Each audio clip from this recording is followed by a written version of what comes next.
Welcome students. Today we will cover the last topic of our phonetics, that is rhythm and intonation. Students, जैसा कि हमने इससे last topic में जो कि हमारा था स्ट्रेस का टॉपिक, उसमें हमने ये जाना कि इंग्लिश लैंग्वेज को प्रोनाउंस करते हुए हमारे कुछ स्ट्रेस वर्ड्स होते हैं और कुछ अनस्ट्रेस वर्ड्स होते हैं। जैसे कि हमारे nouns, interrogative and demonstrative pronouns हैं, मेन वर्ब हैं, एडवर्ब्स, एडजेक्टिव्स हैं, ये सब स्ट्रेस वर्ड्स होते हैं। जबकि हमारे प्रेपोजिशन, कंजंक्शंस, हेल्पिंग वर्ब हैं, ये सब हमारे अनस्ट्रेस वर्ड्स होते हैं। तो ये जो हमारे इंग्लिश को प्रोनाउंस करने का एक तरीका है कि हमने किन वर्ड्स पे स्ट्रेस देना है, किन पर नहीं देना है, यही हमारे स्ट्रेस और अनस्ट्रेस हमारे इंग्लिश लैंग्वेज की रिदम को बनाते हैं। यही रिदम है कि किस तरह से हमने इंग्लिश लैंग्वेज प्रोनाउंस करनी है। और जो स्टूडेंट्स, ये हमारा इंटोनेशन है। This is the tune, melody and music of speech. हम जब भी कोई इंग्लिश की सेंटेंस या कुछ भी हम बोलते हैं, जो बोलने वाला है, जो स्पीकर है, हमेशा सेम नोट से, सेम तरीके से एक सेंटेंस को नहीं बोलता है। हर बार सेंटेंस में कुछ ना कुछ कोई पिच जो है हमारी, उसमें राइज या फॉल होता है। ये जो राइजिंग एंड फॉलिंग है हमारे, जो हम बोल रहे हैं, हमारे स्पीच का, हमारे टोन का, कि हम किस तरह से हमारी एकदम स्पीच में राइज हो जाता है, किस तरह से एकदम फॉलिंग टोन आ जाती है, यही हमारा इंटोनेशन होता है। तो स्टूडेंट्स, बहुत ही ज़्यादा हमारे फोनेटिक्स के ये इम्पोर्टेंट टॉपिक्स हैं और इनके बारे में इंग्लिश लैंग्वेज को सीखते हुए, इंग्लिश प्रोनाउंसिएशन को सीखते हुए इनको सीखना हमें ज़रूरी होता है। तो आइए एक एक करके इनको डिटेल में समझें। तो आइए स्टूडेंट्स, पहले हम रिदम को डिटेल में समझें। Rhythm is a kind of periodicity which would mean the reoccurrence of certain patterns of color, design or sound at regular intervals of space or time. Means rhythm एक तरह की periodicity है। Periodicity means happening at regular intervals, मतलब जो चीज़ regular interval पर होती है उसे हम पीरियोडिसिटी कहते हैं। तो रिदम एक तरह से हमारी पीरियोडिसिटी है। विच वुड मीन द रीअक्रेंस, मतलब जिसका मतलब है रीअक्रेंस, दोबारा आना, हैपन अगेन, जो दोबारा आती है, of certain patterns of colour, design और sound at regular means equal intervals of space or time. Rhythm is a piece of drawing or embroidery refers to the even spacing of a certain motif और design. जो हमारा rhythm है ये एक drawing के piece की तरह या एम्ब्रॉयडरी है, जो इवन स्पेसिस, किसी कोई हम सर्टेन मोटिफ या डिज़ाइन लेके हम चल रहे हैं। मतलब क्या है, जैसे हमारे डिज़ाइन में कोई सिमिट्री है, एम्ब्रॉयडरी कर रखी है, या किसी ड्राइंग में हमारी है, जो हम सर्टेन स्पेस लेके इवन स्पेसिंग के साथ हम जो कर रहे हैं, जो मतलब हमारी इक्वल इंटरवल्स पे हो रही है, मेनली वो बात है, वही हमारा रिदम होता है। In music a certain kind of beat और sound complex being repeated at equal intervals of times constitutes is rhythm. Music में जो हमारी एक सर्टेन तरह की, सर्टेन काइंड ऑफ बीट होती है या साउंड होती है, जो रिपीट होती है हमारे इक्वल इंटरवल्स पे, जो टाइम में हम देखते हैं कि इक्वल इंटरवल जो हो रहा है हमारा, वो हमारी रिदम होती है। मतलब सेम टाइम गैप पे रिपीट होना किसी भी हमारे बीट का या साउंड का, वो हमारी रिदम कहलाती है। In language it likewise refers to the periodic recurrence of certain complexes और patterns of sound in utterance constituting a text. Language में it likewise refers means rhythm refers to periodic recurrence of certain complex और patterns। मतलब language में जो हमारी rhythm है वो हमारा कुछ साउंड्स का, पैटर्न्स का दोबारा आना होता है, जो कि हम टेक्स्ट बोलते हुए करते हैं। मतलब हमारे टेक्स्ट में जब किसी साउंड का या किसी कम्प्लेक्स, जो हमारे पैटर्न्स वगैरह हैं जो कि साउंड के ही हैं, वो सेम इंटरवल पर दोबारा आती है, रेगुलर इंटरवल्स पर आती है, तो वही हमारा रिदम होता है। Rhythm is natural to a continuous speech It is essential condition for the natural flow of language and renders it more charming and appealing than it would otherwise be. जो हमारा रिदम है ये एक हमारी continuous speech का natural part है. मतलब अगर हम लैंग्वेज को कंटिन्यूसली बोल रहे हैं तो उसमें रिदम होगा ही होगा. ये हमारी एसेंशियल कंडीशन है अगर हमने लैंग्वेज को नेचुरल फ्लो में बोलना है, क्योंकि इसके बिना हमारी लैंग्वेज में कोई चार्म नहीं होगा, किसी को वो अपील नहीं करेगी. मतलब अगर हम बिना रिदम को ध्यान में रखे हुए लैंग्वेज प्रोनाउंस करते हैं तो उसमें कोई भी चार्म नहीं रह जाएगा, हमारा वे ऑफ टॉकिंग बिल्कुल भी अट्रैक्टिव नहीं होगा. Rhythm is born out of placement of stress on syllables in isolated words and on words in a phrase or a sentence. Rhythm जो है हमारा, जैसे स्ट्रेस देते हैं हम syllables के ऊपर और जो isolated words में है उसके अंदर हमारा आता है, उनसे rhythm पैदा होता है. और साथ साथ जो हमारे words हैं phrase में या sentences में, जब हम उनको स्ट्रेस दे के बोल रहे हैं किसी syllable के ऊपर तो तब हमें रिदम का पता लगता है, वहाँ पे हमारा रिदम यूज होता है. When the accented syllables occur at regular intervals of time, they produce wave-like movement.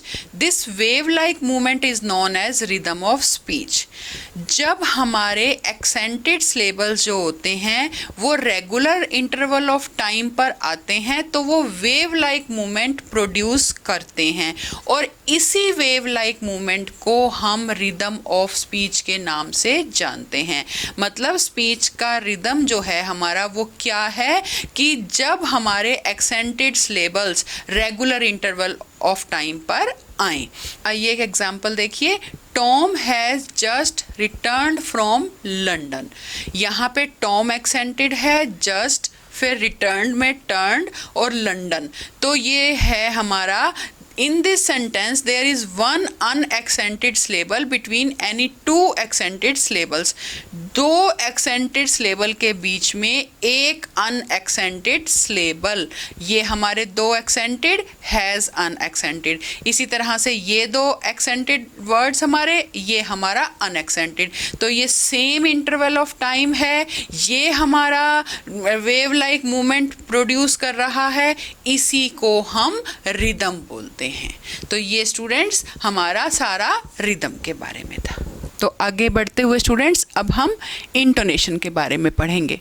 Intonation में be defined as the variations in the pitch of the voice in the connected speech.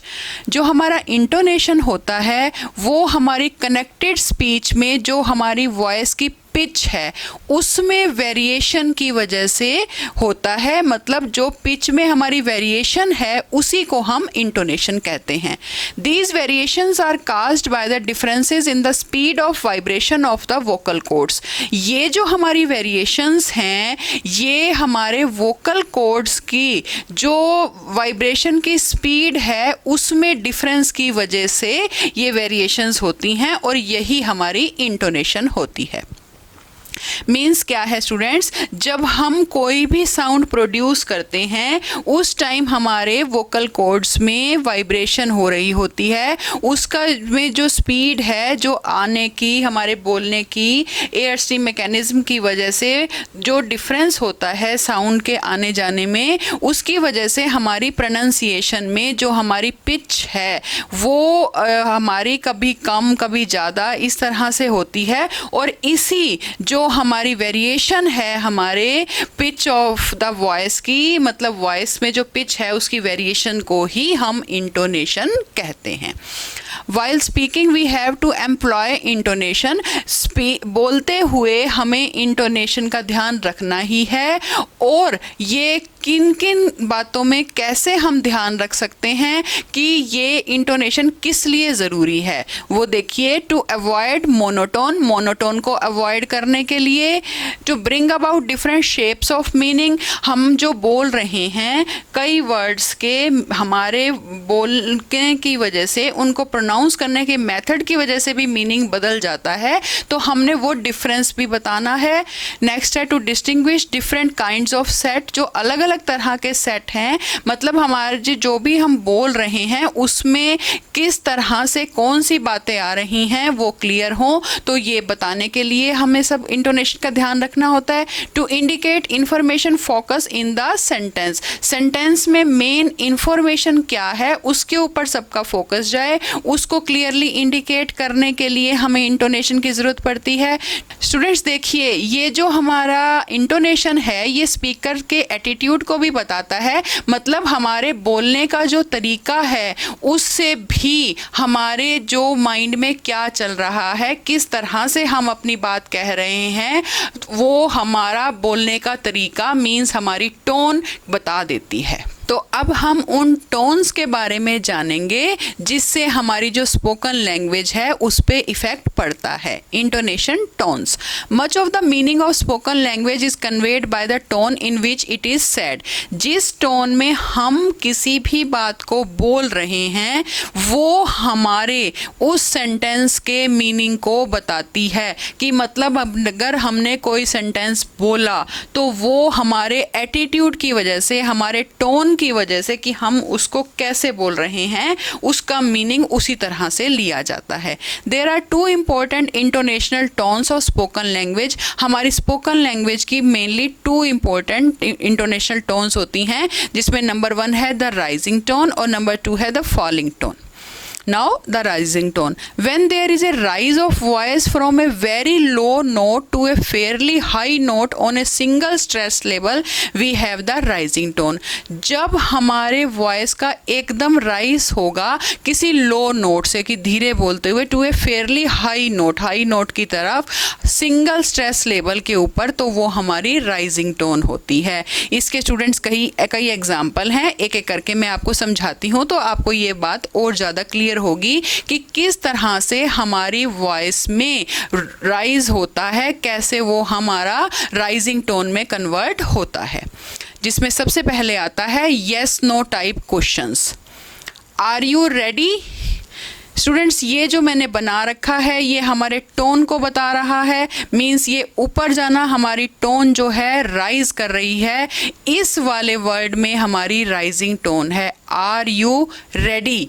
Ready पे हमने stress दिया, ये हमारी rising tone हो गई। Did you have a good holiday? Did you have a good holiday, मतलब यहाँ पे हम सिमिलर उसमें चल रहे थे टोन में, हॉलीडे पे आके हमारी टोन जो है एकदम हाई हो गई कि हम हॉलीडे के बारे में पूछना चाह रहे हैं, क्या आपकी छुट्टियाँ अच्छी बीती। नेक्स्ट, रिक्वेस्ट और commands. Intending to sound like request, मतलब जब हम रिक्वेस्ट कर रहे हैं हमारी टोन हाई होगी लेकिन लगना चाहिए कि हम रिक्वेस्ट कर रहे हैं। Bring me some nuts please, please पे स्ट्रेस है लेकिन हमने रिक्वेस्ट की टोन में बोला, यहाँ पे देखिए हमारी हाई टोन हुई, सिमेट्री फिर high tone. Could I borrow your book? Book पे हमारा स्ट्रेस, सिमेट्री फिर stress. Next, statements intended to be a question. जब हम क्वेश्चन अराइज कर रहे हैं, क्वेश्चन के फॉर्म में पूछ रहे हैं, तो भी हमारी लास्ट तक जाते राइजिंग टोन होगी। This one isn't not yours, yours पे स्ट्रेस, यहाँ पे rising tone.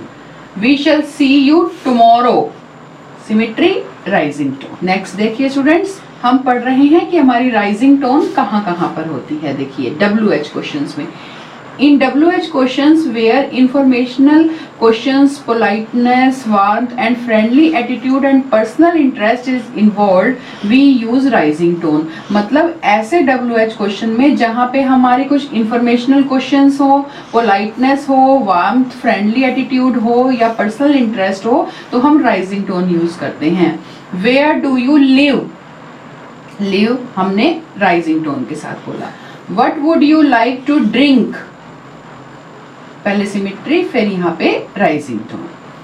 Next, tag questions में, in tag questions after a command rising tone is used. एक कमांड के बाद टैग क्वेश्चंस में हमारी राइजिंग टोन यूज होती है। देखिए कैसे, bring me a chair, will you. यहाँ पे बोलते हुए चेयर में हमारी डाउन आई, फॉलिंग टोन हुई, एकदम हम थोड़ा धीरे हुए, लेकिन जो हमारा टैग क्वेश्चन था, इसके साथ हमने क्वेश्चन टैग किया, उसमें हमारी राइजिंग टोन आएगी।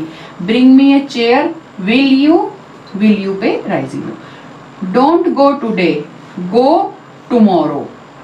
तो यहाँ पे हमारी डोंट गो टुडे, टुडे पे फॉलिंग टोन, गो टुमारो यहाँ पे राइजिंग टोन। नेक्स्ट है हमारा स्टूडेंट्स इनकम्प्लीट स्टेटमेंट्स। देखिए किस तरह से इनकम्प्लीट स्टेटमेंट में राइजिंग टोन होती है। आई विल हेल्प देम, इतना बोल के हम रुक गए, मतलब आगे है इफ़ दे नीड इट। ये हमारा मीनिंग में है, सेंटेंस में आ सकता है, लेकिन इनकम्प्लीट यहाँ तक रहा तो यहाँ देम पे हमारी राइजिंग टोन है। When I reach the station, the train has left, तो स्टेशन पे आके हमारे राइजिंग टोन। नेक्स्ट हमारा statements, declarative sentences showing warmth, reassurance, encouragement, personal concern, surprise, wish, इस तरह के जो हमारे सेंटेंसेस होते हैं उसमें हमारी राइजिंग टोन होती है। देखिए कुछ एग्जांपल देखेंगे हम। Could I borrow your book, simple easily बोल रहे हैं हम, फिर एकदम से राइजिंग टोन आई, could I borrow your book, warmth attitude है यहाँ पे। डोंट बी अफ्रेड, एनकरेजमेंट है, हम एनकरेज कर रहे हैं, डोंट बी अफ्रेड, तो अफ्रेड पे हमारी rising tone. How is your mother, personal concern वाला सेंटेंस, मदर के बारे में पूछ रहे हैं, हाउ इज़ योर मदर, यहाँ पे rising tone. You want to come on Sunday, Sunday पे हमारा सरप्राइज, एकदम सरप्राइज वाला सेंटेंस है, यहाँ पे राइजिंग टोन हो जाएगी। You want to come on Sunday, simple, then rising tone.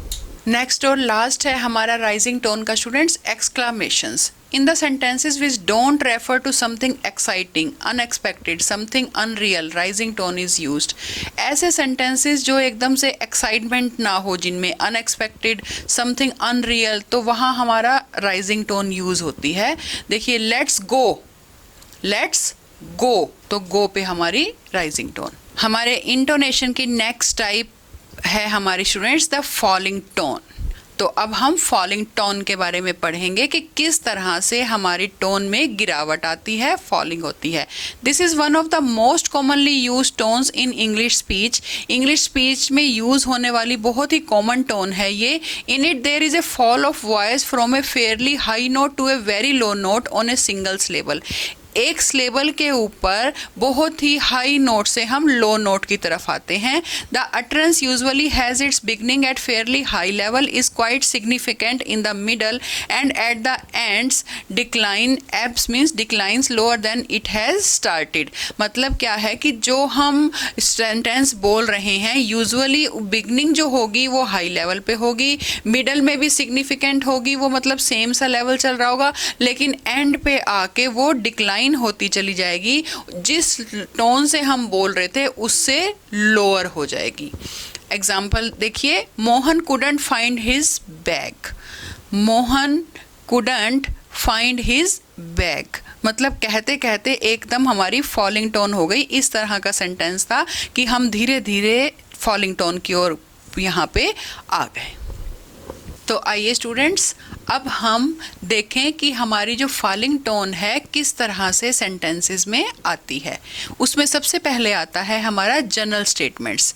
It is used in general statements which are final, definite, clear cut, complete, have no emotional involvement. मतलब इस तरह के जो हमारे सेंटेंस होते हैं उसमें हमारी फॉलिंग टोन होती है। देखिए, we went for a ride in the car, simple sentence है, क्लियर कट हम बता रहे हैं, अपने आप में कंप्लीट है, कोई इमोशनल इन्वॉल्वमेंट नहीं है इस सेंटेंस में। ये सारी ही बातें हमारी एक तरह से यूज हो गई, सिंपली जो हम बोल रहे हैं। तो बात बताते बताते हमारी बात खत्म हुई तो फॉलिंग टोन आ गई। We went for a ride in the car, it looks like rain, falling tone. It looks like, simple sentence है, it looks like rain. Next हमारे कमांड्स में, in imperative sentences for orders, commands, calm and controlled attitude, not for request. जहाँ हम request नहीं कर रहे, लेकिन जो हमारे इम्पेरेटिव सेंटेंसेस हैं, जैसे ऑर्डर दिया हमने, कमांड दी, कोई हमारा कंट्रोल एटीट्यूड था, स्टार्टिंग तो हुई हमारी राइजिंग टोन से हमने तेज बोला, लेकिन वो सेंटेंस खत्म होने तक हम फॉलिंग टोन पे आ गए। शट द डोर, पहले एकदम स्टार्ट किया, फिर downfall, falling tone. Shut the door. Wash yourself, wash yourself, यहाँ पे फॉलिंग टोन। नेक्स्ट हमारा नेगेटिव क्वेश्चंस, यस और नो, कंफर्मेटरी क्वेश्चंस होंगे कि हमें जवाब यस या नो में मिलेगा। इजंट इट नाइस क्वेश्चन है हमारा, इजंट इट नाइस, पूछते पूछते हम इसका यस या नो हमें बोलेगा, आंसर मिलेगा, तो पूछते हुए हम लास्ट तक आते हमारी फॉलिंग टोन। वरंट दे टॉलरेंट, टॉलरेंट में आते तक लास्ट सेंटेंस खत्म करने तक हमारी फॉलिंग टोन। WH क्वेश्चंस में देखिए, WH क्वेश्चंस में किस तरह के हमारा फॉलिंग टोन आता है। Where do you live, informational questions हैं, मतलब जहां हमें इंफॉर्मेशन चाहिए। वेयर डू यू लिव, पहले स्ट्रेट हमने राइजिंग टोन से स्टार्ट किया, फिर फॉलिंग हो गई। Where do you want to sit, where do you want to, जैसे अभी फॉलिंग टोन स्टार्ट करते हुए मैंने बताया था, स्टार्टिंग में हमारी जो है राइजिंग टोन है, हाई पिच है, मीडियली रहेगी बीच में आते, लेकिन लास्ट में आते तक फॉलिंग टोन हो जाएगा। तो ये हमारी रही, बीच में भी वही सिमेट्री सी रही, लेकिन लास्ट में फॉल हो गया। Where do you want to seat.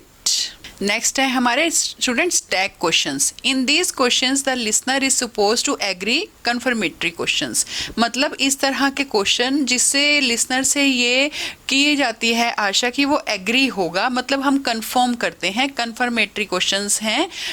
तो क्या है देखिए example, she is quite attractive, isn't she, मतलब एकदम से हमने इस तरह से पूछा कि हम उससे ये आइडिया कर रहे हैं, हम ये सोच रहे हैं कि वो एग्री होंगे हमसे, जिससे हम क्वेश्चन कर रहे हैं।